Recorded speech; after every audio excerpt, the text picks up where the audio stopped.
Bien, inclinemos nuestro rostro y oremos al Señor para que Él nos dirija en esta tarde y Él ponga en nuestro corazón la buena semilla de su palabra y esta semilla pueda germinar y dar fruto y fruto abundante. Oremos. Padre, en el nombre de Jesús te damos gracias en esta tarde ya. Gracias por la bendición que tú nos has dado en este día, de poder nuevamente venir a tu casa y ser bendecidos con tu palabra. Tú nos has bendecido mucho más allá de lo que hemos imaginado, Señor, porque así eres tú, eres Dios bueno y tú bendices a tu pueblo. Así como tú siempre, Señor, en cada momento y en cada instante estuviste listo para bendecir al pueblo de Israel y lo sigues haciendo hasta nuestros días, ahora también nos bendices a nosotros con tu palabra, Señor. Queremos mantenernos alertas, queremos mantenernos atentos, que no haya nada que nos pueda distraer. Este es un momento muy importante donde venimos a tus pies, venimos a la mesa, a sentarnos delante de ti como el Maestro, para que tú nos enseñes las cosas que necesitamos aprender y poder continuar en esta carrera, la carrera de la vida cristiana. Y en ese sentido, entonces, cuando los días de nuestra vida terminen en este mundo, podamos llegar a tu presencia, Señor, y ahí poder gozarnos por toda la eternidad. Háblanos al corazón como siempre tú lo haces y que la palabra que es viva y que es eficaz penetre hasta lo más profundo de nuestro ser interior, hasta partir el alma, Señor, que penetre hasta lo más íntimo de nuestro ser interior, Señor. Tu palabra es como el martillo que golpea, Señor, la roca dura, el corazón endurecido. Señor, pedimos que tú puedas con tu palabra golpear, Señor, cualquier área en nuestro corazón que esté endurecida, Señor. En el nombre de Jesús, te lo pedimos todo esto, Señor. Amén. Amén. Bien, pues vamos a compartir un mensaje que tiene que ver precisamente con nuestra libertad en Cristo. Ahí está el título, Libres en Cristo. ¿Cuántos ya son libres, verdaderamente libres en Cristo? ¿Sí? La pregunta debo hacerla porque en una congregación como esta o como cualquier otra, siempre nos encontramos con personas que están dentro de una congregación, pero en realidad no han sido verdaderamente libres del pecado y de la condenación eterna del infierno. Pero si eventualmente en este lugar hubiera alguien que todavía no ha sido libre, verdaderamente libre de sus pecados, y tiene la convicción de que Cristo, si no tiene la convicción de que Cristo lavó nuestros pecados en la cruz del Calvario con su sangre preciosa, pues esta tarde tendrá la oportunidad de poder declarar, como todos los que ya somos libres, poder decirlo con toda convicción: ahora soy libre. ¿De acuerdo? Todos los nacidos de Dios podemos decir: ahora soy libre. Ahora soy libre. Libre en Cristo. Amén. De eso vamos a estar hablando en esta hora. Hace 2 semanas hablamos acerca de la paciencia de Dios. ¿Lo recuerdan? La paciencia de Dios. Dijimos que la paciencia de Dios es uno de los atributos más reconfortantes, es uno de los atributos más consoladores de Dios.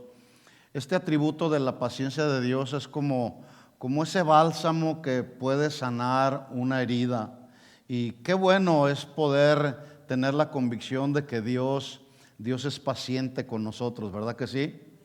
Yo quise que los jóvenes quedaran aquí porque es importante que estén conscientes que Dios ha sido paciente contigo hasta el día de hoy. Pero es importante también saber que la paciencia de Dios, aunque Él es un Dios eterno, su paciencia tiene un límite, ¿verdad? Ya lo vamos a ver. Pero no sé si a usted le parece reconfortante el hecho de que Dios no es como nosotros. ¿Le parece reconfortante eso, sí o no? Sí, y además es consolador. Qué bueno que Dios no es como nosotros, ¿sí? Él es paciente. ¿Se imaginan ustedes a Dios actuando como nosotros de forma impaciente? ¿Se imaginan? Bueno, simplemente ya no estaríamos aquí, ¿verdad? Porque Dios, con su poder y con su autoridad, pues ya nos hubiera fulminado, pero la Biblia dice que por la multitud de sus misericordias no hemos sido consumidas. Así que es importante que podemos estar conscientes de que Dios es paciente, ¿sí? Pero además el atributo de su paciencia, reconociendo que Él es paciente, eso nos debe de llevar a cada uno de nosotros de manera intencional a reflexionar en nuestras conductas diarias, en nuestra forma de pensar, inclusive en nuestra forma de hablar. Es muy triste poder escuchar a aquellos que profesan ser cristianos y hablan como habla el mundo. De una manera que no hay un cambio, no hay una diferencia entre una persona del mundo y una persona cristiana. No, debemos de ser entendidos de que Dios es paciente, pero eso nos debe de llevar a reflexionar en nuestras conductas, en nuestras acciones diarias. Yo como padre y como esposo, yo debo de pensar que debo de dirigirme adecuadamente con mi esposa, aconsejar a mis hijos, cuidarlos. Así como Dios, como nuestro Padre nos cuida, así también nosotros como padres debemos cuidar a nuestros hijos. Y Él es paciente y tiene mucha paciencia con nosotros. David dijo en el Salmo 145, versículo 8, si me acompañan ahí por favor, trae su Biblia.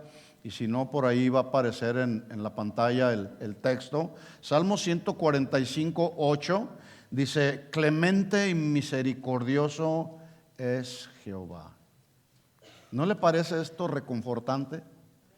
Clemente y misericordioso es Jehová. Como cuando viene a mi mente en estos momentos, como cuando una persona está sentenciada a la muerte y clama por misericordia, ¿sí? Ya dependerá de quien lo ha juzgado, dependerá si le imparte clemencia o no. Pero Dios es clemente y Dios es misericordioso. Y luego dice, lento para la ira, ¿sí? ¿Cómo es Dios? Es clemente, es misericordioso, es lento para la ira y es grande en misericordia. Yo quiero que notemos que el texto no dice que no impartirá su ira. ¿Verdad que no dice así? Porque alguien puede pensar, bueno, pues como Dios es lento, es tardo o es paciente para la ira, pues no va a impartir su ira. No dice eso el texto.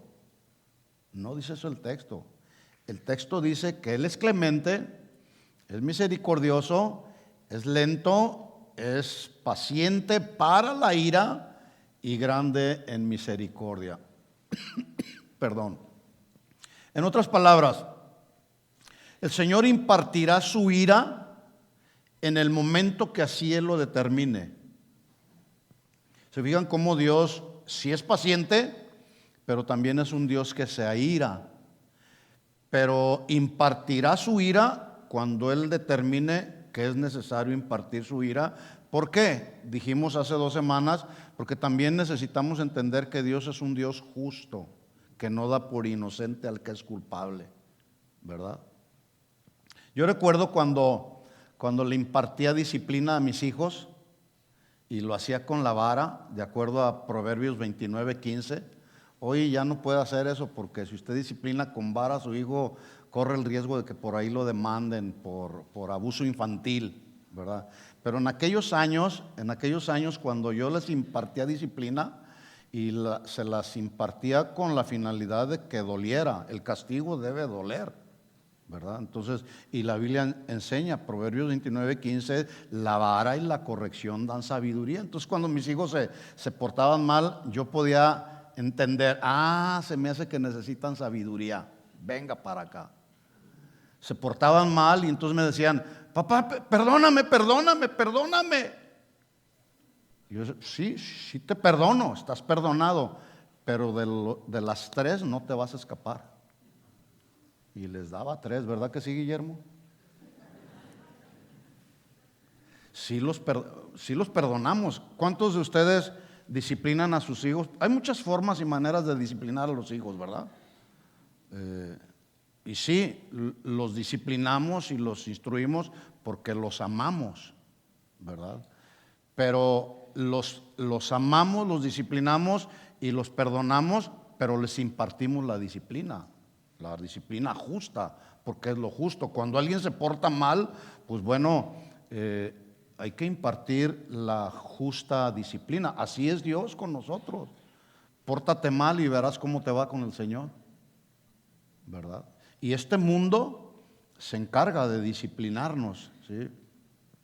En la Biblia encontramos muchos ejemplos donde Dios manifiesta su gracia, manifiesta su misericordia, pero ese tiempo de gracia y de misericordia tiene como propósito darnos la oportunidad al arrepentimiento,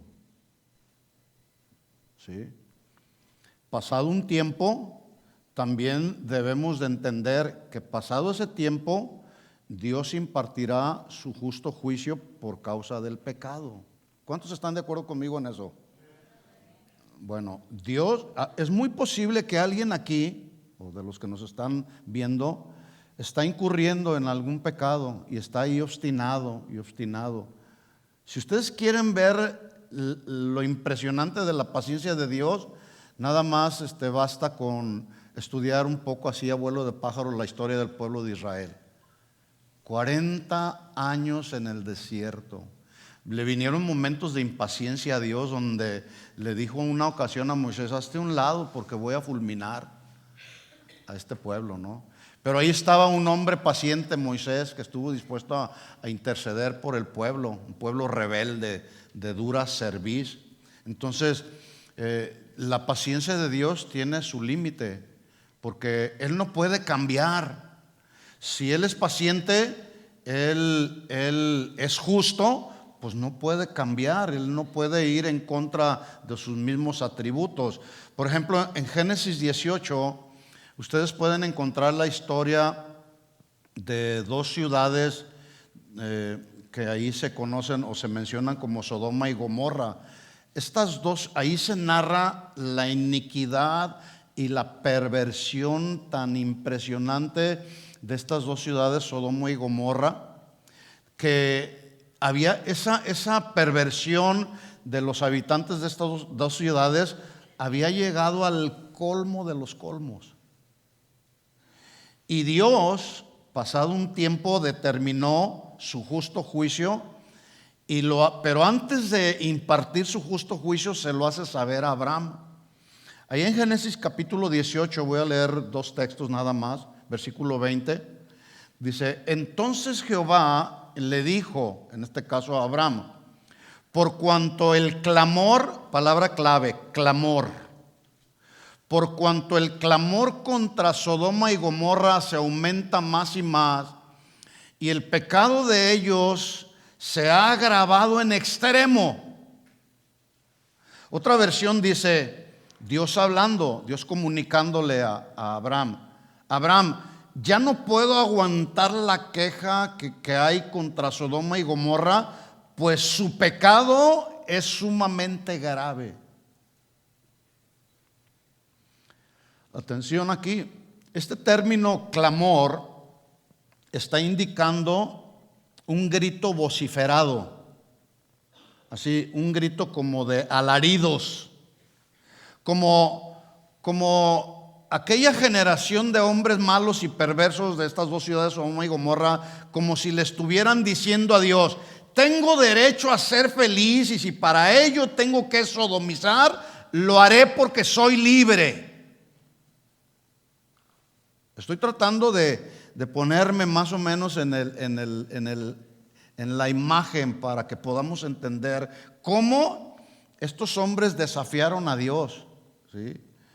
Por lo tanto, dice el versículo 28, Dios hablando con Abraham, le dice: bueno, hasta mí ha subido la perversión y la iniquidad de estas dos ciudades malas y perversas, los habitantes de estas dos ciudades. Por lo tanto, descenderé para ver si de verdad sus habitantes son tan malos y perversos, y lo voy a comprobar personalmente. Por supuesto, Dios es omnisciente, Dios lo sabe, no hay nada que a Dios se le puede escapar. Estos textos están escritos ahí para que nosotros podamos entender el lenguaje de Dios.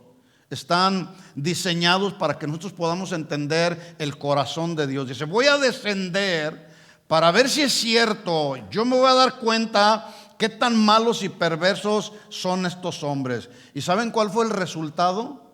Bueno, pues que Dios comprobó que efectivamente los hombres de esas dos ciudades eran malos y perversos, y el pecado había subido a su presencia de manera impresionante.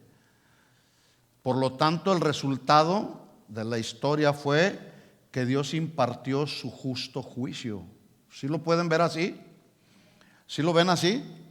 Pero escuchen, hay un momento, bueno, antes de Dios, yo me imagino a Dios viendo la maldad y la perversidad de todos los seres humanos ahí en Sodoma y Gomorra, haciendo con su vida lo que mejor les parece, y Dios ahí doliéndole su corazón, afligido, y luego se lo hace saber a Abraham, y le dice: voy a destruir esta nación.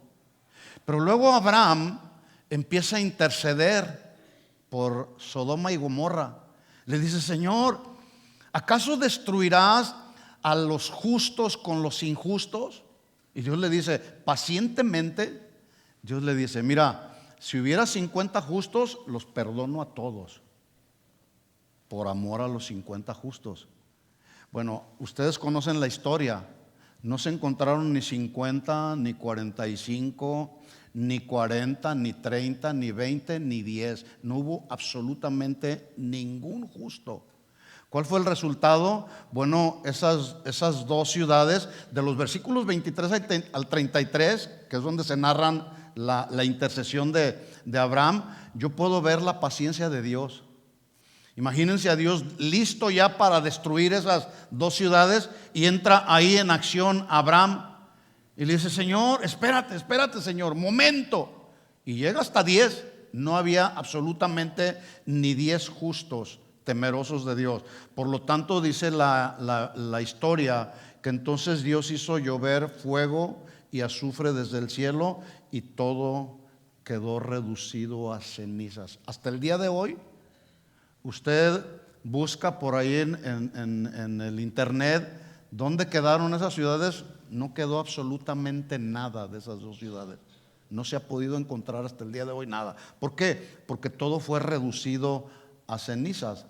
Bueno, hay quienes han afirmado que la maldad y la perversión de este mundo en la actualidad ha rebasado por mucho la perversión de estas dos ciudades, Sodoma y Gomorra. En otras palabras, los alaridos y los gritos vociferados de la humanidad de este tiempo no redimida, de este siglo XXI, sin duda están en la presencia del Señor, como en aquel tiempo, diciendo: somos libres para hacer con nuestra vida lo que nos dé la gana.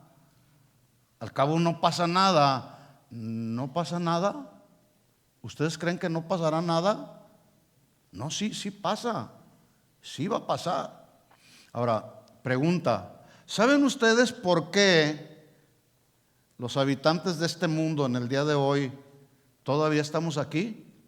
¿Por qué creen? Por la paciencia de Dios, por la clemencia de Dios, por la misericordia de Dios.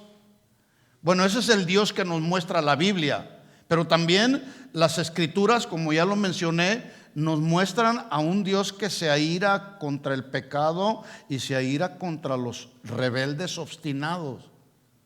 Que día con día Dios hablando una y otra vez pacientemente, como nosotros como padres les decimos a nuestros hijos: hijo, pórtate bien, este es el camino por el cual andas no es el mejor, alíneate, obedece, mira, te puede ir mal, etcétera, etcétera. Tantas cosas que luego hablamos con nuestros hijos y no lo hacemos para molestarlos. Lo hacemos para evitarles muchos problemas, quizá problemas en los cuales nosotros incurrimos. Pero ahí está el hijo obstinado.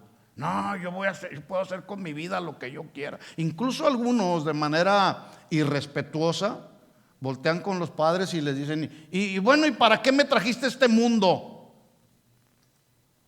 Pues bueno, hay un propósito por el cual estás en este mundo, joven, señorita. Hay un propósito. Debemos entender también que Dios no impone su ira abrupta o impulsivamente, pero sí obra justamente. ¿Estamos aquí? ¿Sí? Dios no obra así, no obra impulsivamente. En otras palabras, en lugar de destruir instantáneamente a la gente cuando peca, Él nos da de manera providencial las oportunidades una y otra vez que nos deben de guiar al arrepentimiento. Y sin duda hoy el Señor nos está dando una oportunidad al arrepentimiento. Si es que hubiera por ahí algún pecado en el cual alguno de nosotros pudiéramos estar siendo obstinados, Dios nos está diciendo y está hablando a nuestro corazón. Y conste, a mí nadie me dijo nada, porque luego la gente piensa y dice: se me hace que mi esposa fue y le dijo a usted, pastor, que yo ando haciendo esto y ando haciendo aquello. A mí nadie me dijo nada.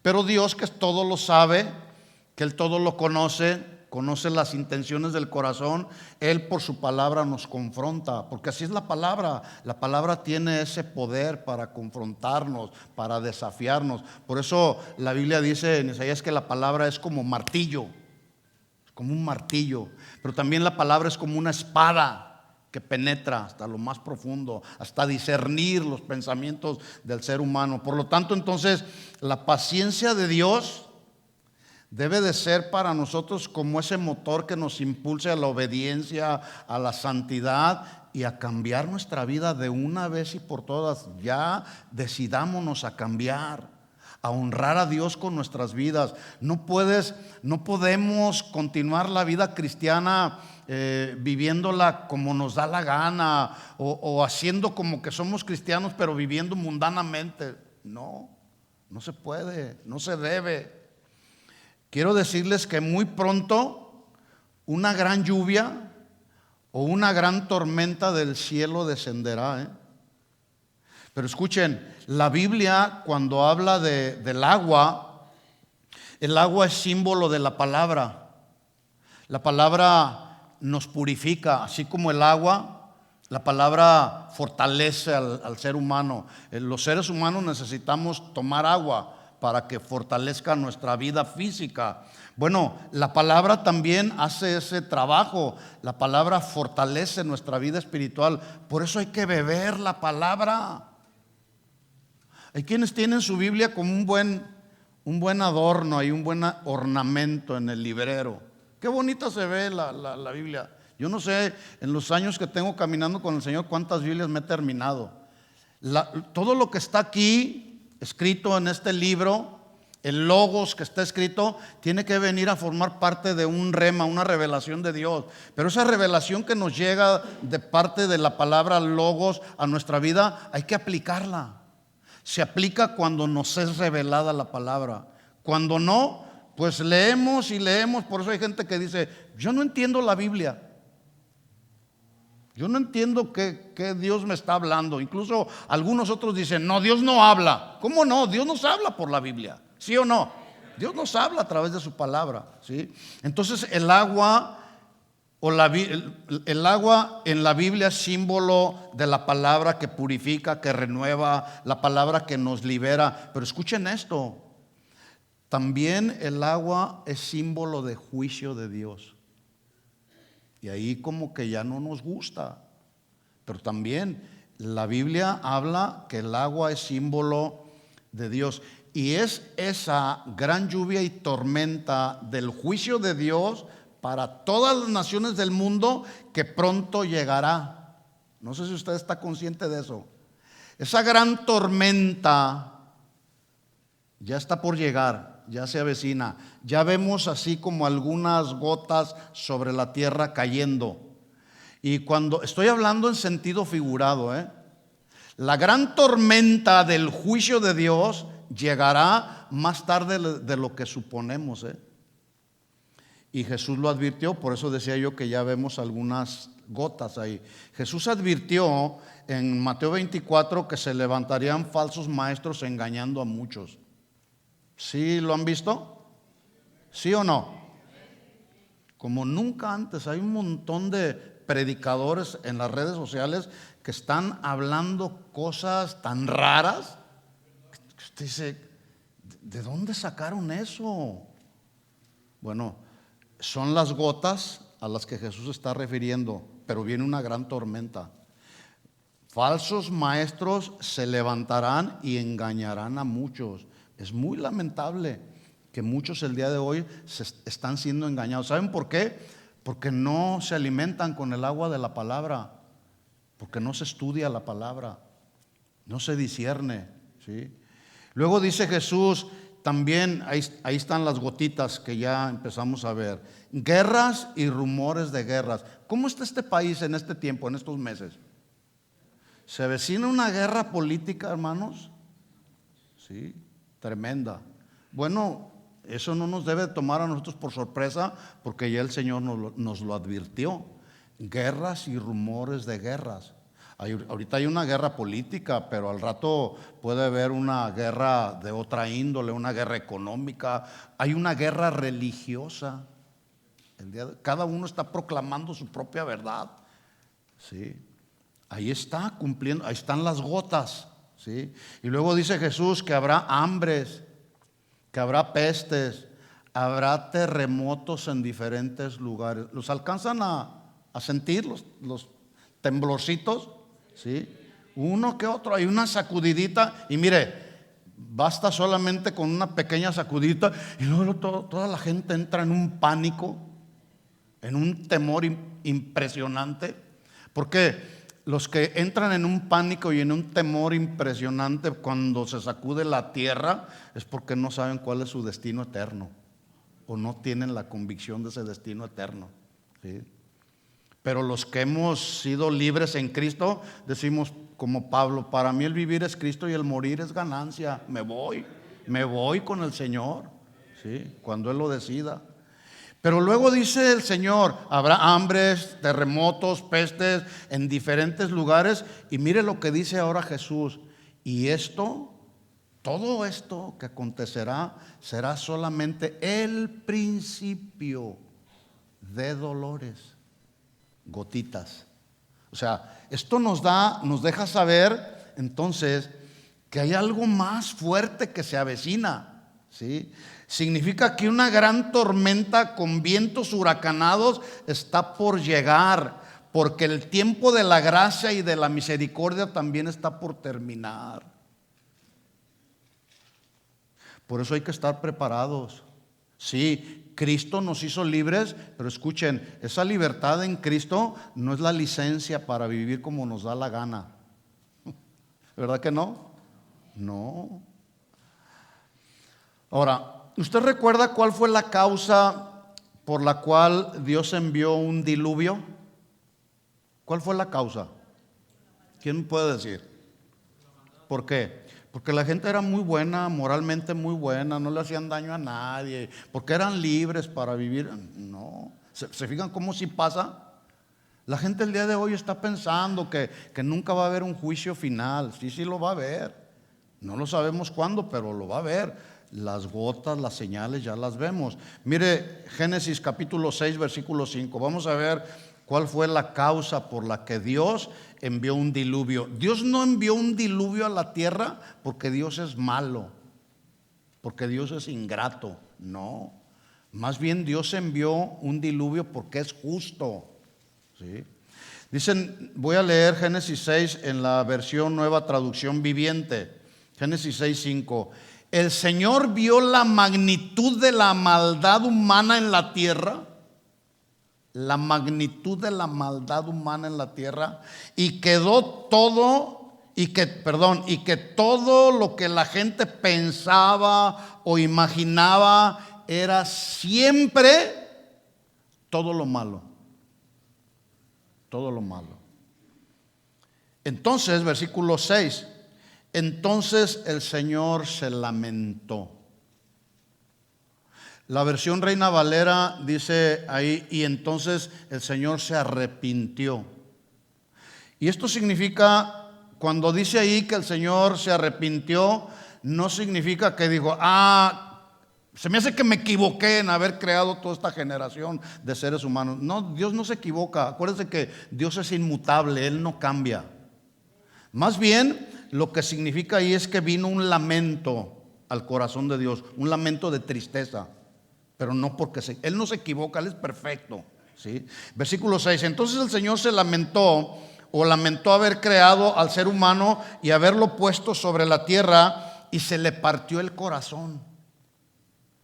Como cuando nosotros como padres vemos las rebeliones de nuestros hijos, ¿a poco no se parte el corazón?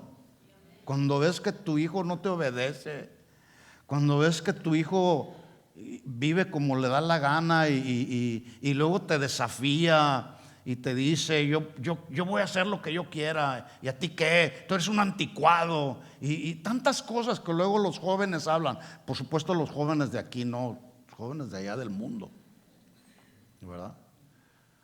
Pero los jóvenes cristianos, esos honran a los padres, respetan a los padres. ¿Sí respetan a sus papás, por cierto, jóvenes, sí o no? Y si no, respétenlos, y obedézcanlos. Este es un consejo pastoral, obedézcanlos. Entonces se lamentó el Señor, se le partió el corazón. Versículo 7. Entonces el Señor dijo, borraré, miren la decisión de Dios, la paciencia de Dios, borraré de la faz de la tierra esta raza humana que he creado. Así es, destruiré a todo ser viviente, a todos los seres humanos, a los animales grandes, a los animales pequeños que corren por el suelo, y aún a las aves del cielo. Lamento haberlos creado. Versículo 8, aquí hay un cambio. Pero Noé encontró favor o encontró gracia delante del Señor. ¡Qué bendición! ¡Qué bendición! Hermanos, esa gran tormenta, ese gran diluvio va a regresar. Estoy hablando en sentido figurado. Yo no estoy diciendo que Dios va a volver a mandar otro diluvio, ¿sí? Pero esa gran tormenta que está por venir, que vendrá con juicio de Dios, se va a presentar tarde o temprano. Por lo tanto, es importante que oremos, que llegado ese momento del juicio de Dios, hallemos gracia ante los ojos de Dios. Yo quiero hallar gracia ante los ojos de Dios. ¿Tú lo quieres? Dile, Señor, que cuando llegue ese momento yo halle gracia ante tus ojos, porque ese momento va a llegar. Bueno, no se sabe cuánto tiempo, no se sabe con exactitud cuánto tiempo Noé pasó construyendo el arca. Algunos dicen que fue 120 años. Son meras especulaciones. Hasta ahorita nadie sabe con exactitud cuántos años pasó Noé construyendo el arca. Pero los años que hayan sido, ¿sí? Durante todos esos años, sin duda, fue un tiempo durante el cual Dios manifestó para toda aquella gente su gracia y su misericordia, siendo paciente para que el hombre procediera al arrepentimiento. Pero escuchen esto, la gran verdad: llegó el momento donde vino el justo juicio de Dios a través de ese gran diluvio. El diluvio, esta palabra diluvio significa una gran tormenta de agua. Una gran tormenta de agua. Acuérdense, en la Biblia no solamente agua significa o es símbolo de la palabra, también es símbolo del juicio de Dios. Y ahí lo vemos. Una gran tormenta de agua se avecina. La pregunta es si los que estamos en Cristo y hemos sido liberados por Cristo, estamos preparados para cuando llegue esa gran tormenta de agua. ¿Estás listo? ¿Sí o no? ¿Y por qué no dicen amén? Díganlo por fe. Estoy listo. Estoy listo. Yo estoy listo. Yo estoy listo. Si el día de hoy llega mi día, vámonos, Señor. ¿Sí? Bueno, en el conocido Sermón del Monte, Jesús concluye este sermón haciendo un contraste. Todos conocemos la historia ahí. Jesús hace un contraste entre un hombre prudente que oyó la palabra y no solamente la oyó, sino la puso por obra. ¿Sí? Pero también hace un contraste con otro hombre que dice ahí la Biblia que era un hombre insensato, que oyó la palabra pero no hizo nada. Las iglesias en el día de hoy, las congregaciones cristianas como esta y como cualquier otra, entra de estos dos tipos de cristianos: los prudentes, pero también los insensatos. Los que oyen y hacen la palabra, la ponen por obra, pero también los que oyen y no hacen nada. ¿Sí? Pasaron ahí una hora escuchando un mensaje y salen y siguen viviendo como les da la gana. Pero escuchen esto, ahí mismo en el Sermón del Monte también Jesús hace un contraste que llegado el momento a ambos, al prudente y al insensato, les descendió lluvia, o sea, torrentes de agua impresionante, fuertes vientos que golpearon ambas casas. Y ahí también se hace un contraste entre la casa que permaneció, que fue la de aquel que oyó y aplicó la palabra, pero la casa que cayó de aquel que oyó y no hizo nada. Ahí se ve el contraste. ¿Sí lo alcanzan a ver ahí? Sí.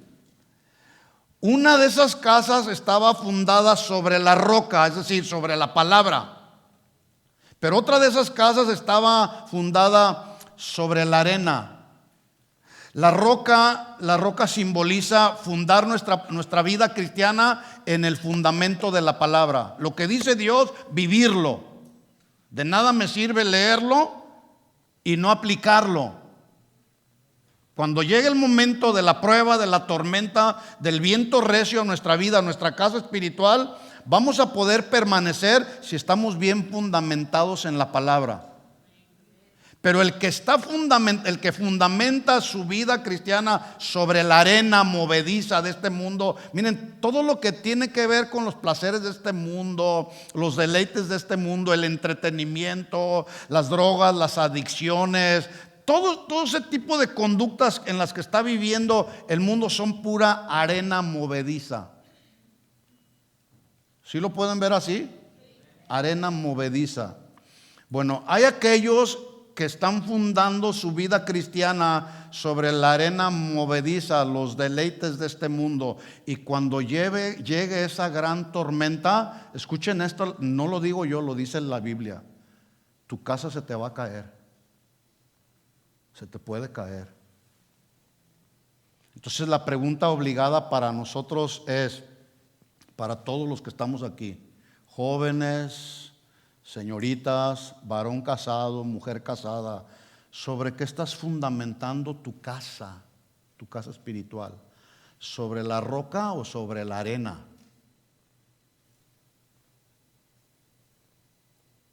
¿Sobre qué? Así que ya lo dije, llegará el día en que lo único que nos haga permanecer o que haga permanecer nuestra casa será el fundamento. Si este edificio tuviera un fundamento así muy endeble, en cualquiera de esas sacudiditas de un temblor ya se hubiera caído todo. Y bueno, ha pasado. Han pasado, hay muchas edificaciones literales que han soportado muchos terremotos, están bien fundamentados. Pero la pregunta es, ¿en qué está fundamentada nuestra vida? Si tu vida está fundamentada en la palabra, permanecerá. Pero si está fundada en la arena movediza de este mundo, se te va a caer. Se te va a caer. Se me va a caer. Por ejemplo, basta solamente con poner un ejemplo. En el tiempo de la pandemia, donde todo fue cerrado, incluyendo las iglesias, las congregaciones cristianas como esta, todo fue cerrado. Bastaron unos cuantos años para que se probase la autenticidad de la fe que muchos decían profesar. No sé si pasaron 2, 3 o 4 años que duró la pandemia, así en su mero apogeo. Cuando llegó el momento en que todo empezó a abrirse, incluyendo las iglesias, las puertas de las iglesias se abrieron, escuchen la gran realidad, muchos ya no regresaron. Muchos ya no regresaron. No nomás de esta congregación, de un montón de congregaciones alrededor del mundo. Mucha gente ya no regresó. Y escuchen, no fue porque murieron físicamente, Más bien lo que sucedió es que murieron espiritualmente y se quedaron allá, bien a gusto, allá en el mundo, ¿sí? Y alguno quizá hasta este momento pudiera estarse preguntando, bueno, ¿y todo esto, pastor, que nos está hablando, qué tiene que ver con el mensaje libres en Cristo? Bueno, pues ahora mismo vamos a empezar con el mensaje. Pablo, escribiendo a los cristianos de la iglesia en Galacia, les hace dos advertencias, una positiva y una negativa. Vamos ahí a Gálatas capítulo 5 y veámoslo. Gálatas 5:1. Aquí viene la advertencia positiva. Dice Pablo, estad pues firmes. Yo quiero que noten ahí que la frase de Pablo está implicando un sentido imperativo, no está en opcional, ¿sí? Estén firmes, que no haya nada que los mueva, estables, estén inconmovibles, ¿sí? Que no haya nada que te distraiga. Hay otro texto que compartía hace un rato con los maestros de la escuela infantil, 1 Corintios 15:58, donde Pablo les habla y les dice, hermanos amados, estad firmes. Es la misma frase en sentido imperativo, que no haya nada que te mueva, nada que tiene que ver con falsas doctrinas, que nada te mueva, nada de lo sentimental o emocional que te pueda mover de tu profesión en Cristo, o nada que tenga que ver con este mundo que te pueda mover de la libertad, dice ahí, con que Cristo ya nos hizo libres. Esa es la advertencia, o mejor dicho, sí, la advertencia positiva. Ahora viene la advertencia negativa. Estad firmes, ¿sí? Con la libertad con la que Cristo ya nos hizo libres. Ahora escuche la advertencia negativa. Y no estéis, imperativo también, y no estéis otra vez sujetos al yugo de esclavitud. Y basta solamente con que tú puedas traer a tu mente qué era el yugo de esclavitud que te hacía estar en el mundo, o que te mantuvo esclavo allá en el mundo.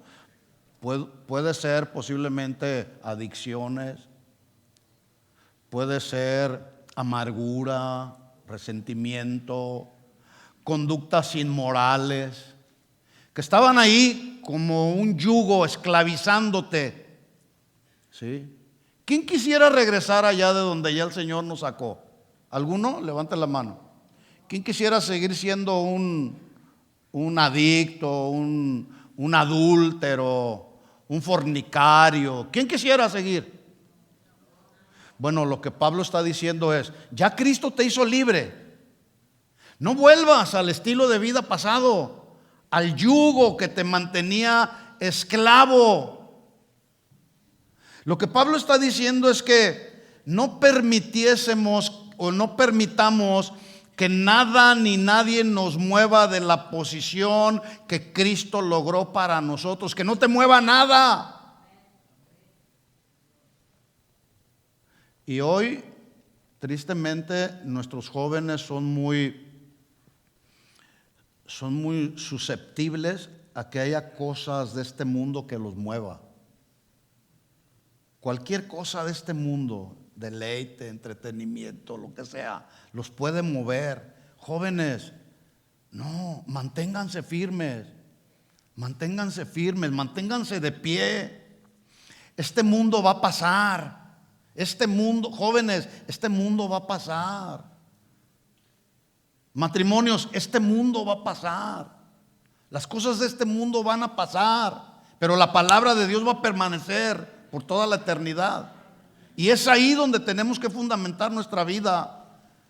Que nada los mueva de la posición que ya Cristo logró para ustedes, es decir, del beneficio que Cristo logró para nosotros de una vida libre, no solamente de la ley, sino de una vida libre de los deseos de esta carne. Vivimos en esta carne, pero ya no estamos sujetos a los deseos de esta carne. Ahora vivimos bajo la bendición que Dios proveyó para nosotros a través de su gracia y de su misericordia. ¡Qué bendición! Somos bendecidos, somos bienaventurados. ¿Sabe lo que significa la palabra bienaventurado? Supremamente bendecido. No dice simplemente que eres bendecido, es supremamente bendecido, supremamente dichoso. Somos bendecidos, somos bienaventurados, porque ahora Cristo nos hizo libres para vivir en esa libertad con la que Él ya nos hizo libres. Y yo no quiero regresar atrás. ¿No le das un aplauso a Él? Él lo merece, sí, Él lo merece.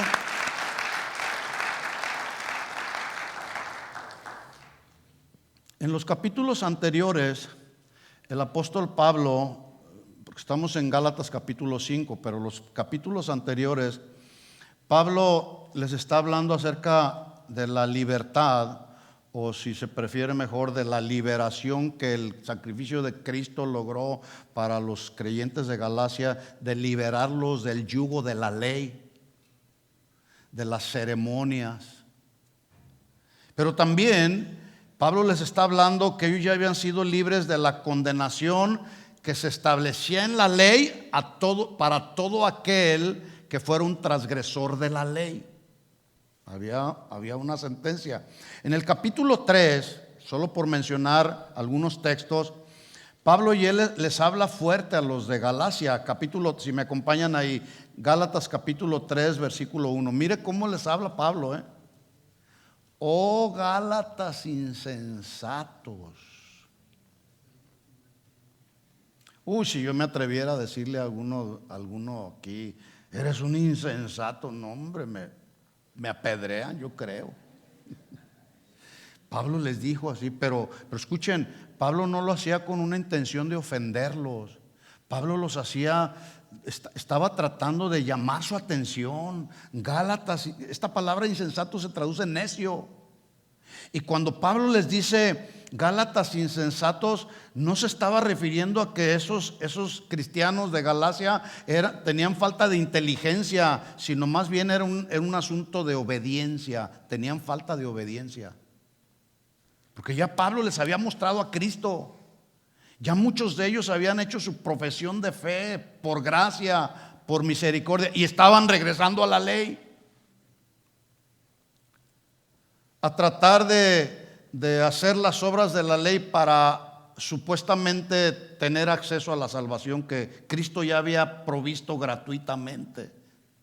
De hecho, la carta de Pablo a los Gálatas se llama la carta de Pablo a los Gálatas, la carta de la libertad cristiana. Somos libres en Cristo. ¿Cuántos son libres? Pero libres no para hacer lo que nos dé la gana. Acuérdense que la Biblia nos pone límites también. Entonces les dice Pablo, Gálatas insensatos, ¿quién los fascinó? Esa palabra fascinar es muy interesante, se traduce embrujar. engañar por medio de halagos y falsas promesas. Ay, cuántos púlpitos el día de hoy están llenos de engaño por medio de halagos y falsas promesas. Si tú traes 1,000 al altar, Dios te va a regresar 10,000. ¿Han oído eso? Esos halagos falsos, engañosos. ¿Quién los fascinó para no obedecer a la verdad? Otra versión dice: ¿quién los embrujó y quién los engañó a tal punto que ya perdieron el juicio? ¿Quién? Dice Pablo. ¿Quién los embrujó que ya perdieron el juicio? Perdóneme que lo diga, pero hoy muchas, ¿cómo lo digo? Hoy hay muchos brujos disfrazados de pastores y predicadores que no solamente han engañado a muchos, sino que han llevado a muchos a perder el juicio. ¿Si es así o estoy exagerando? ¿Sí lo creen así? Porque luego a veces hay algunos hermanos que luego dicen: ay, el pastor es muy exagerado. Hay muchos brujos disfrazados de predicadores que están engañando a muchos, y muchos de ellos están perdiendo el juicio. El juicio aquí no está hablando de una sentencia, El juicio aquí es la facultad por medio de la cual todos los seres humanos debemos hacer y distinguir entre el bien y el mal, entre lo verdadero de lo falso. Eso es juicio. Tenemos que hacer un juicio y decir: a ver, lo que me está predicando está en la Biblia, y tú haces un juicio. Sí, no, se me hace que está exagerando. No, para eso tenemos un juicio, para hacer un juicio justo, apegado a la Biblia, ¿no? Esta es la facultad que todos los seres humanos tenemos. El juicio tiene que ver también, escuchen esto, mis hermanos, tiene que ver con la capacidad de razonar. Hay que razonar lo que estamos escuchando, ¿sí? El juicio tiene que ver con el entendimiento y el discernimiento que todos debemos de tener, el discernimiento de lo que es justo y lo que está pegado a la Biblia, Obviamente, si yo los estoy entreteniendo aquí diciéndoles cosas que ni siquiera en la Biblia están, ustedes tienen todo el derecho, una, de no estar aquí, o dos, de bajarme de aquí. Entonces toma sentido lo que Pablo le estaba diciendo a los Gálatas. ¿Quién los embrujó? Que ya perdieron el juicio. ¿Saben que hay muchos cristianos que ya perdieron el juicio? Y se la viven ahí. No, pues lo dijo fulano, lo dijo mi pastor, lo dijo mi profeta, lo dijo mi apóstol, lo dijo fulano. ¿Y qué dice Dios? ¿Qué dice Dios? Había una persona que siempre, con el que luego hablaba yo, y me decía: es que mi pastor dice esto, es que mi pastor dice aquello, es que mi pastor, es que mi apóstol, es que mi profeta dice esto. Oye, espérame, ¿qué dice Dios? A mí me interesa más entender y saber y discernir qué es lo que dice Dios que lo que están diciendo mucha gente el día de hoy.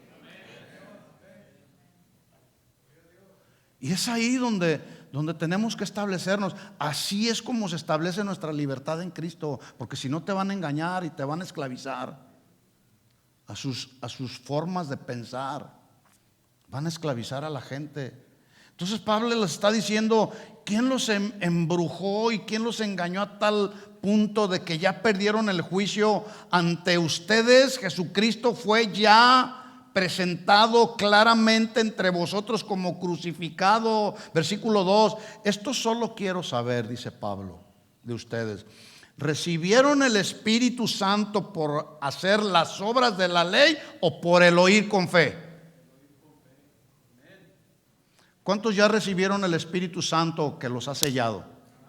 ¿Lo recibiste por las obras de la ley o porque escuchaste con fe lo que dice Dios en su palabra? Por el oír por fe. Todo es por gracia. Acuérdense que todo es por gracia y es por la fe también. Y Pablo decía: la gracia de Dios conmigo, no lo que yo soy, sino la gracia de Dios conmigo. Pablo entendía que todo es por gracia, y también nosotros tenemos que entenderlo. Todo es por gracia. No es por nuestras habilidades, nuestra inteligencia, no, es por gracia. Versículo 3, tan necios son, ahí está otra vez la palabra, necio, tonto, insensato. Habiendo comenzado por el Espíritu, ahora vas a acabar por la carne. ¿Cuántos tú conoces que un día profesaron ser cristianos, incluso llegaron a una congregación como esta, comenzaron bien y terminaron mal como Salomón? ¿Conoces a alguien? Así que el llamado de advertencia del apóstol Pablo para nosotros en el día de hoy está muy a tiempo. Dice Pablo, leo otra vez Gálatas 5:1. Estén firmes, que nada te mueva, que las cosas de este mundo no te muevan. Este mundo, acuérdense, está tratando de llevarnos en la corriente de este mundo. La corriente. ¿Cómo va la corriente de este mundo? Hacia la corrupción moral, hacia la corrupción de todo tipo. Vean cómo está el mundo. Pero nosotros, los que ya fuimos libres, con lo que Cristo nos hizo libres, ya no queremos estar otra vez sujetos al yugo de esclavitud, dice ahí Pablo, y no estén otra vez sujetos. En los escritos más originales de este texto se lee de la siguiente manera: no queden otra vez bajo el peso de la ley, porque nadie, ¿quién puede cumplir los 10 mandamientos? Que era la ley. ¿Quién puede cumplirlos? Dice ahí, no adulterarás. Ese es un mandamiento de la ley. No fornicarás, no robarás. Pero Jesús, hablando en el Nuevo Testamento, hablando del adulterio, Él dijo, cualquiera que mira a una mujer y la codicia en su corazón, ya adulteró con ella. Por supuesto, el mirar es porque yo veo aquí a todas las mujeres, pero ese mirar tiene que ver con un mirar lujurioso, con un deseo de la carne. Cualquiera que mira a una mujer con lujuria, ya adulteró con ella en su corazón.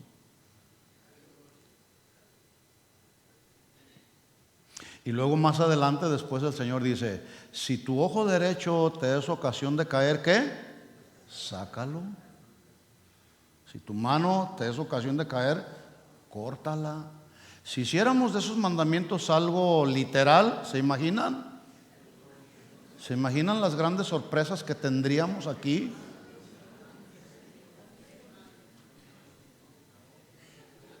Algunos sin mano, otros sin ojos. Dice entonces Pablo, estén firmes. Este es el llamado, mis hermanos. Sí, hay una realidad. Ya somos libres en Cristo, pero hay un ser muy interesado en desviarte, en desorientarte, para que ya no disfrutes tu libertad en Cristo, que te quiere volver a esclavizar a la esclavitud del pecado. Dice otra vez, ya no estén sujetos otra vez al yugo de esclavitud. También se traduce, no sean otra vez oprimidos por causa de su asociación con algún yugo. El yugo era el instrumento que se usaba para dominar o para controlar a los bueyes o algún animal. Se les ponía el yugo para controlarlos, ¿sí? Dice Pablo ahí, ya no estén sujetos a ese yugo que te controla. Si hay algún yugo, escuchen esto, si hay algún yugo que todavía te está dominando o te está controlando, Dios hoy te quiere hacer verdaderamente libre. Si tú lo crees, si tú lo deseas, y si no, vas a seguir ahí amarrado al yugo. Voy a leer este mismo texto, Gálatas 5:1, en dos versiones más para que nos quede bien sellado el versículo, porque ese es el mensaje. Versículo 1 en la palabra de Dios para todos, Gálatas 5:1. Ahora somos libres. ¿Cuándo? Ahora.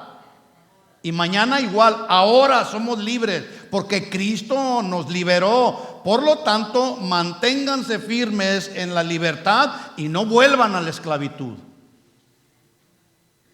Este mismo versículo, Gálatas 5:1, en la versión de la Biblia de las Américas, dice así: para libertad fue que Cristo nos hizo libres. Por lo tanto, permanezcamos firmes y no nos sometamos otra vez al yugo de esclavitud. ¿Quieres seguir siendo esclavo del pecado?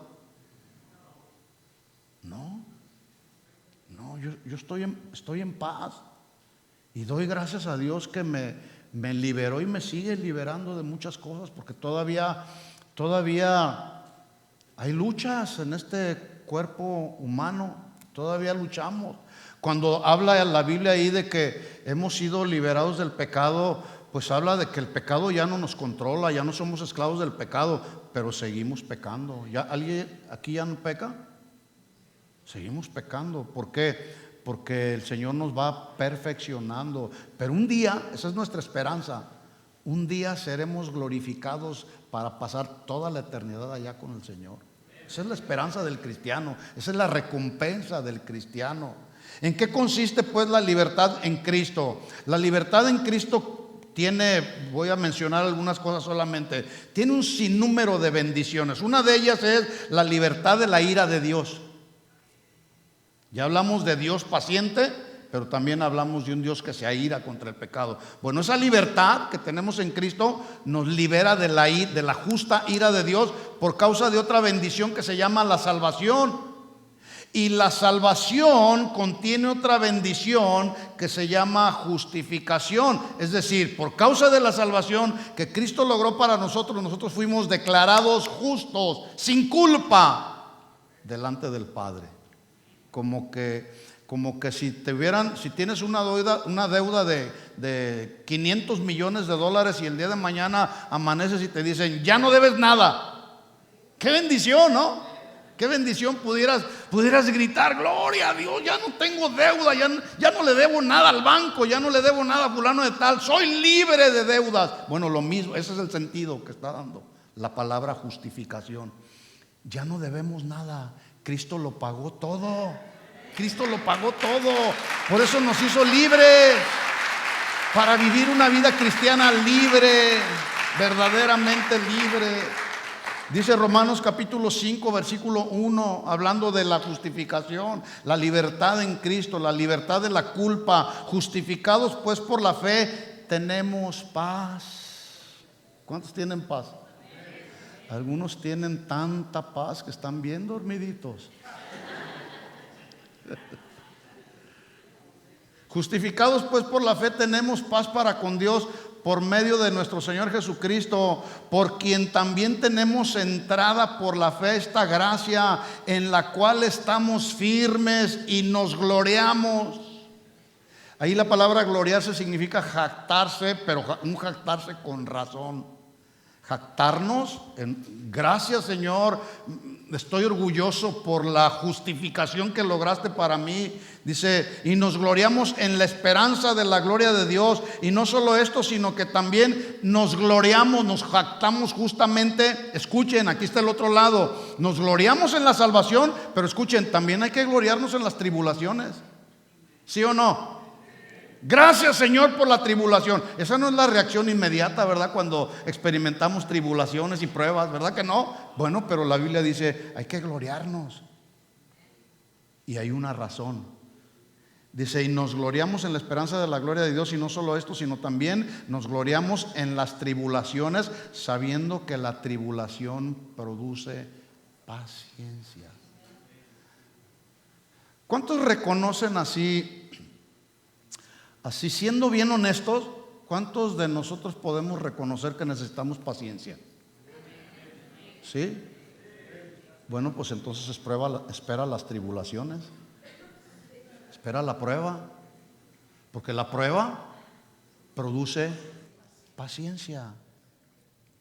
La paciencia es el aguante prolongado, ¿sí? Lo que aguantamos de manera prolongada una prueba cuando experimentamos la gracia de Dios, como Pablo. Señor, quítame este aguijón. 3 veces oró Pablo. No te lo voy a quitar, pero te voy a dar mi gracia para que lo soportes. Y Pablo soportó por la gracia de Dios. Dice, sabiendo que la tribulación produce paciencia, y la paciencia prueba, y la prueba esperanza, y la esperanza no avergüenza, porque el amor de Dios ha sido derramado en nuestros corazones por el Espíritu Santo que nos fue dado. Otra bendición que tenemos por el hecho de haber sido libres en Cristo es que ahora también somos libres del poder controlador del pecado y sus consecuencias. Claro, no significa que ya no pecamos, ya lo dije, pero que el pecado significa que el pecado ya no nos controla. Por lo tanto, cuando Pablo habla de la libertad, está hablando de una experiencia liberadora, verdaderamente liberadora. En otras palabras, Pablo está hablando de la absoluta liberación de las cadenas de esclavitud que nos reducían a una condición de esclavos, porque ahora somos verdaderamente libres. Yo no veo a nadie con cadenas. En la apariencia podemos no traer cadenas, pero muy posiblemente en el interior sí. Bueno, Cristo puede romper esa cadena de esclavitud, que todavía por ahí pudiera haber alguna cadena que te tiene esclavizado, algún vicio, alguna tendencia de la carne, algo de las emociones, yo no sé. El enemigo te quiere mantener ahí encadenado, pero Cristo quiere romper esa cadena. Y hoy es el día, hoy puede ser la oportunidad para ti. Una ocasión, algunos judíos con los que se dirigió el Señor Jesucristo, que suponían que ellos eran libres por el simple hecho de ser linaje de Abraham, a ellos les dijo el Señor en Juan 8:34, les dijo: de cierto les digo que todo aquel que hace pecado, hacer y practicar el pecado, es esclavo del pecado. Versículo 35, y el esclavo no queda en la casa para siempre, el hijo sí queda para siempre. Así que si el hijo, hablando de Jesús, el hijo os libertare, seréis verdaderamente libres. Yo sé, dice Jesús, que son descendientes de Abraham, pero procuran matarme porque mi palabra no haya cabida en sus corazones. Yo hablo lo que he visto cerca del Padre, y vosotros hacéis lo que habéis oído acerca de su Padre. Y en el versículo 44 los confronta con su realidad. Mire lo que dice el versículo 44: ustedes son de su padre el diablo. Los deseos de vuestro padre quieren hacer. Él ha sido homicida desde el principio y no ha permanecido en la verdad, porque no hay verdad en él. Cuando habla mentira, de suyo habla, porque es mentiroso y padre de mentira. Y a mí, porque les digo la verdad, no me creen. ¿Eran libres o eran esclavos esos judíos? Eran esclavos. ¿Eran descendientes de Abraham? Sí, pero seguían esclavos, porque necesitaban nacer de nuevo. Así que el propósito de este mensaje, y casi termino, el propósito de este mensaje es que seamos conscientes, bien conscientes de la importancia que tiene nuestra libertad en Cristo, debido al alto y al muy alto e incalculable precio que se pagó por nuestra libertad.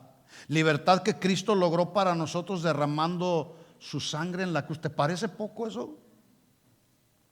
¿Te parece poco que Cristo en la cruz del Calvario derramó su sangre? Por lo tanto, como su iglesia que somos, debemos honrar, debemos apreciar, debemos valorar y cuidar como un tesoro muy preciado esa libertad que tenemos. No estoy hablando de la salvación, estoy hablando de esa libertad que fue lograda por causa de la salvación.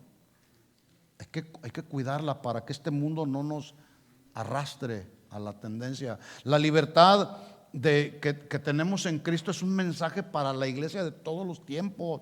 El mundo y la carne quieren regresarnos a la esclavitud, porque la tendencia de este mundo es subyugar a la gente, mantenernos ahí esclavos. Soy libre. Inclusive el concepto que la gente el día de hoy tiene acerca de la libertad es: soy libre, vivo en un país libre y además hay leyes y derechos humanos que me protegen.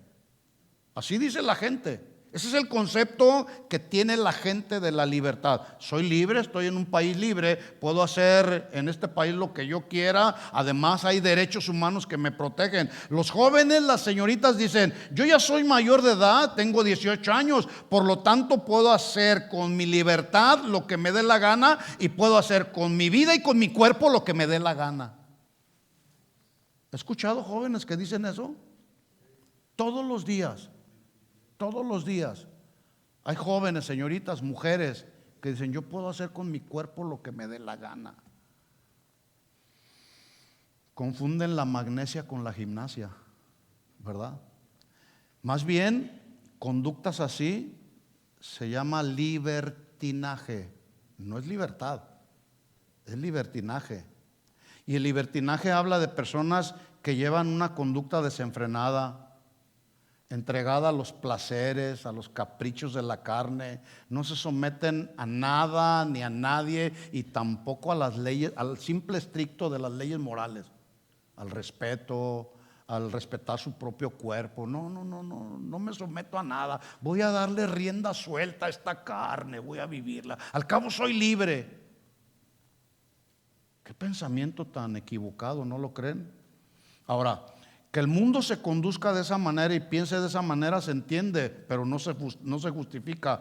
Pero un creyente con esa clase de conductas y con esa clase o manera de pensar nos debe de llevar a preguntarnos, oye, ¿ya naciste de nuevo?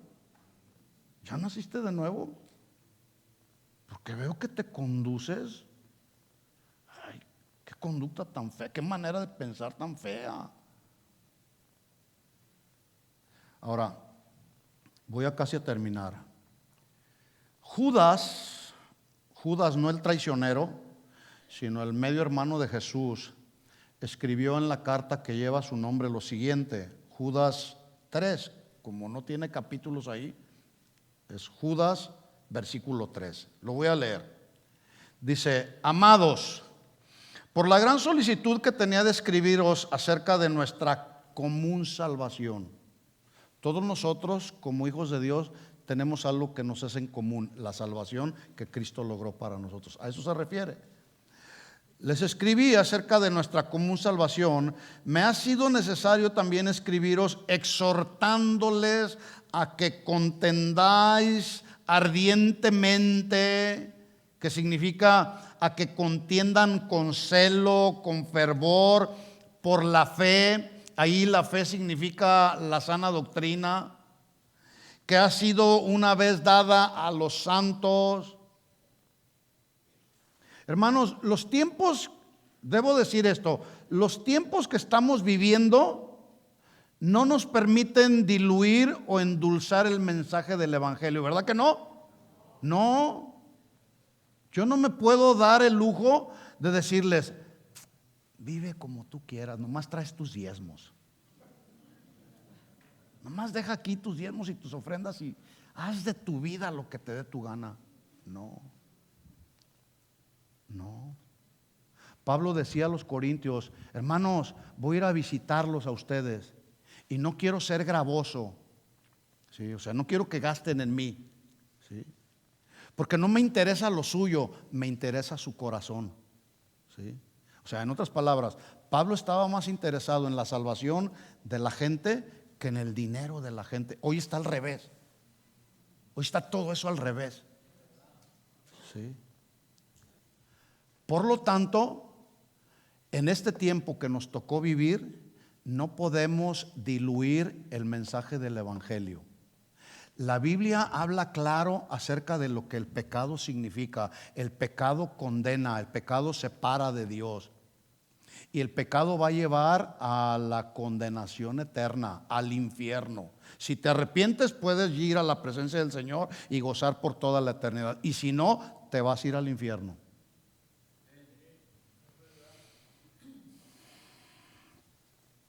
Estamos viviendo tiempos cruciales. El juicio de Dios, mis hermanos, se aproxima. La segunda venida de Jesús está muy cerca, más cerca de lo que significa la palabra cerca. ¿Sí? Sigamos leyendo ahí en Judas, ahora en el versículo 4. Dice, porque algunos hombres, dice el versículo 3, hay que contender fervorosamente por la fe, la sana doctrina. ¿Por qué? Porque algunos hombres han entrado encubiertamente, ¿sí? Como que aparentan, como que parecen verdaderos creyentes cuando en realidad son falsos maestros que se infiltraron o falsos hermanos que se metieron en una congregación como esta. Porque algunos hombres han entrado encubiertamente, lo que desde antes habían sido destinados para esta condenación. Mire cómo los define Judas: hombres impíos que convierten el libertinaje en la gracia de nuestro Dios. Convierten en libertinaje la gracia de nuestro Dios.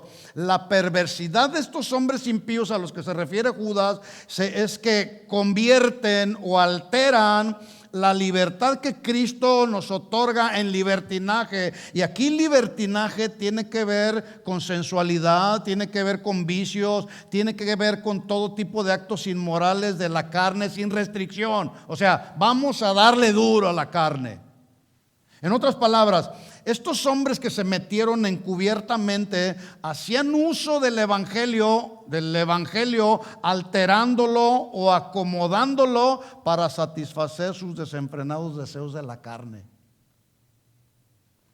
Y dice Judas, estos convierten o alteran en libertinaje la gracia de nuestro Dios y niegan a Dios, el único y soberano, y a nuestro Señor Jesucristo. Mas quiero recordarles a ustedes, ya que una vez lo habéis sabido, que el Señor, habiendo salvado al pueblo, sacándolo de Egipto, después destruyó a los que no creyeron. ¿Saben quiénes fueron aquellos que no creyeron? Los que cambiaron a Dios por la adoración a los ídolos y levantaron un tremendo becerro de oro. ¿Y sabe cuál fue el destino de toda esa gente que no creyó? Se quedaron postrados ahí en el desierto. A eso se está refiriendo, a eso se refiere Judas, versículo 6.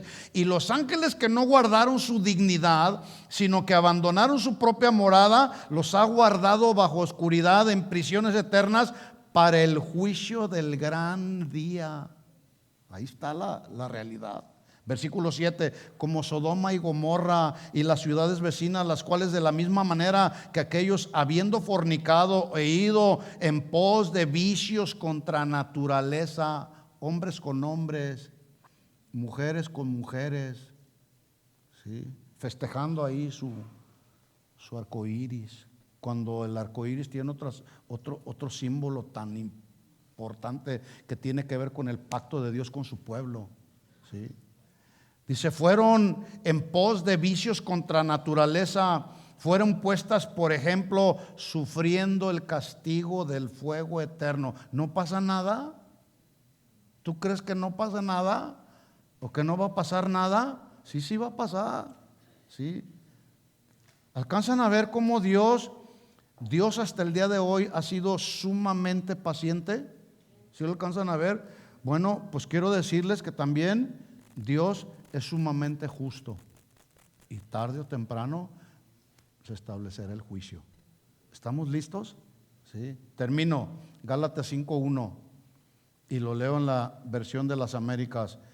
Para libertad fue que Cristo nos hizo libres, por lo tanto permanezcamos firmes, que nada te mueva, firme en la libertad con la que Cristo nos hizo libres, y no estemos otra vez sujetos al yugo de esclavitud. Amén. ¿Entendió el mensaje? ¿Sí lo entendieron, jóvenes? ¿Sí lo entendieron o no? Si no, ahorita nos vamos al salón de clase y se los vuelvo a repetir.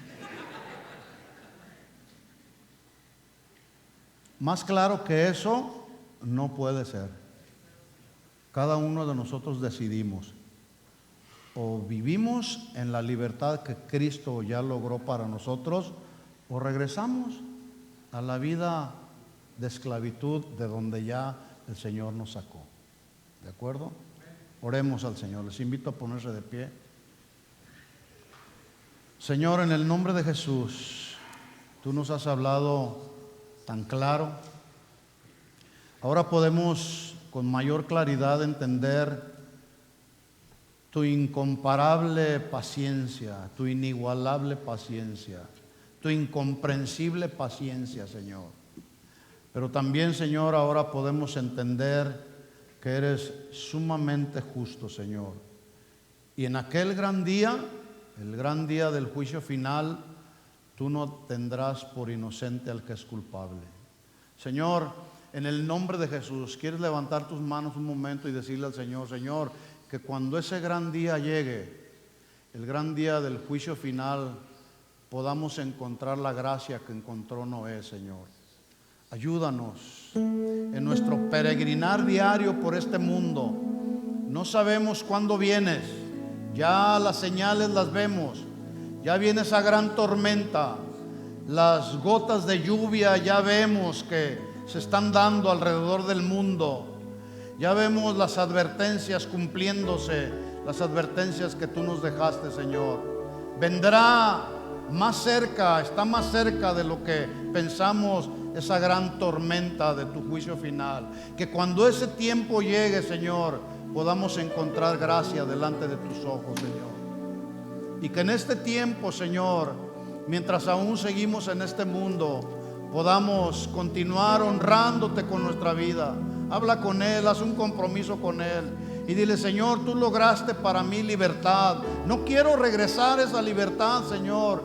Quiero continuar, Señor, siendo libre una y otra vez en aquellas áreas que aún pudiese haber cadenas ahí que me han mantenido esclavo. Hoy, en el nombre de Jesús, Señor, yo creo que tú puedes romper esas cadenas, Señor, con tu poder, con tu autoridad, Señor. En el nombre de Jesús, si alguno de los que están aquí presentes puede estar encadenado con algún vicio, con alguna tendencia de la carne, en estos momentos yo te pido en el nombre de Jesús que sean rotas las cadenas, Señor, por tu poder, por tu autoridad, Señor. Establece tu reino en su vida, establece tu reino en su alma, en su corazón. Señor, queremos ser la clase de casas que podamos permanecer, Señor, cuando venga la tormenta, permanecer ahí porque estamos firmes en la roca y no con fundamento en la arena, en las cosas de este mundo. Ayúdanos, Señor, en el nombre de Jesús. Aquí están nuestras manos alzadas delante de ti, Señor. Ten misericordia, Señor. Ten misericordia de nuestras vidas, oh Dios. Ten misericordia de las naciones de este mundo. Ten misericordia, Señor, de tu iglesia. Hemos pecado contra ti, Señor. Hemos sido negligentes, Señor. No hemos sido diligentes para poner por obra tu palabra. Hemos oído mensaje tras mensaje tras mensaje y no ponemos por obra tu palabra. Señor, perdónanos, límpianos, purifícanos. Que el poder de tu palabra entre hasta lo más profundo de nuestro ser interior y podamos ser transformados en nuestra manera de pensar, en nuestra manera de hablar, en nuestras conductas, Señor. Que podamos ser hijos tuyos, que te podamos dar honra y te podamos dar gloria, Señor, en el nombre de Jesús. Ese es el deseo de nuestro corazón, Señor. Ayúdanos, oh Dios, y a ti sea toda la gloria y toda la honra por siempre, Señor. Gracias, Señor. Amén, amén y amén. Dale el aplauso de alabanza a nuestro Señor. Gracias, Señor. Gracias, Señor. Gracias, Señor. Di conmigo estas palabras. Soy libre. Soy libre en Cristo. Dilo con fe. Soy libre en Cristo. Ahora dile a tu hermano, soy libre en Cristo.